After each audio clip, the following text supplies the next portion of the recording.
Mercedes W211. Sahabat ni datang untuk baiki LCD screen dia. LCD screen dia dah pudar.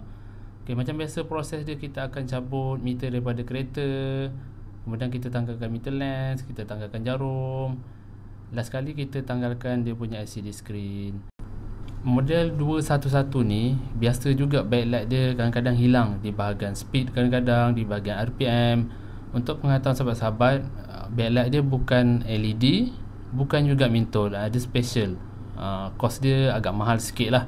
Kita sambung lagi, kita letak dia punya panel. Dan sahabat ni dalam masa yang sama dia nak buat kelainan sikit di meter dia. Dia nak ada logo AMG dan ada logo V8. Kepada sahabat-sahabat yang ingin buat baiki LCD screen, boleh PM kita. Kalau jauh boleh post. Assalamualaikum, kita jumpa lagi.